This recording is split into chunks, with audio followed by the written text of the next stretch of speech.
Hello, what's up mga kautang? Welcome back again dito sa aking channel. So pag-uusapan natin ngayon, itong utangan online na may pinagbago na naman. Hindi to siya bago sa Google Play Store, pero nabago yung logo niya. So tingnan natin at i-check natin ngayon mga kautang kung may pinagbago rin ba yung mga style nila or yung pautang nila, kung magkano nga ba yung ipapautang ng utangan na ito ngayon. So hindi na natin to patatagalin pa mga kautang, no? So sabi dito sa kanilang platform mga kautang is nagpapautang ito ng 2,000 hanggang 100,000 pesos. So, alam naman natin yan mga kautang, diba, na talagang magsisimula tayo sa small amount. So, ngayon pag-uusapan natin si Pera Mo Online Peso Cash. So, talagang maganda na yung logo niya. Ito na yon, Pera Mo Online Peso Cash. So, kasi sabi ko lang kanina mga kautang mo na sabi dito sa kanilang platform is 2,000 hanggang 100,000 pesos. So, ito po ay nakarehistro mga kautang sa Securities and Exchange Commission. So, ito po ay under mga kautang ng Magician of Money Lending Corporation. So, talaga nag-install out na download po ako ng Pera Mo again. Kasi, sabi ko again, kasi talagang nasubukan ko na ito before. So, as usual mga kautang, no, kapag tayo ay nag-install at nag-download dito is kailangan po nilang i-access yung SMS data natin, yung call log, yung location data, yung camera, yung contact details, yung contact list natin, yung installed application at yung device information, talagang na-access nila yan mga kautang.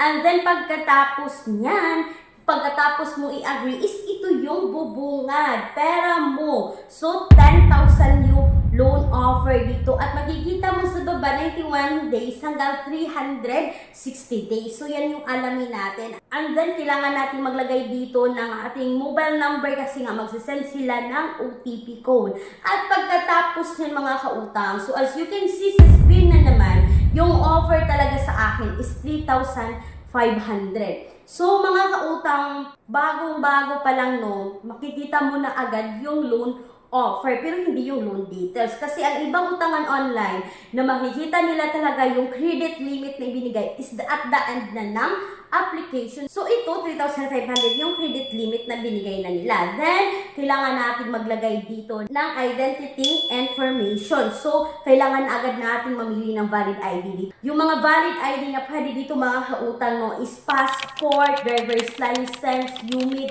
SSS, national ID, PIN ID, postal ID, at PhilHealth ID. So, pasok dito kay Pera Mo. So, pagkatapos dyan mga kautang, kailangan nyo maglagay dito ng ID details ninyo. And then mga kautang, proceed na kayo dito sa inyong personal information, no? So, kailangan nyo maglagay dito ng inyong mga detalye katulad ng marital status, education, yung residential address natin. At pagkatapos yan mga kautang, is proceed na tayo sa kanilang work information. So, kailangan din natin ilagay dito kung ano yung trabaho natin. And then, dito na tayo sa kanilang contact information. So, si Pera Mo is nanghihingi po yan ng 5 contact person. So, as usual, mag-ingat din tayo sa ipang lalagay natin dito. Make sure nakakilala lang natin yung ilagay natin. And then, mga kautang, meron silang face verification or face recognition ang loan app na ito. And then, dito na tayo sa exciting part ng loan app na ito. So, yung loan details, di ba sabi 3,500? So, yung first installment due mga kautang is 3,465 pesos, 7 days of successful loan.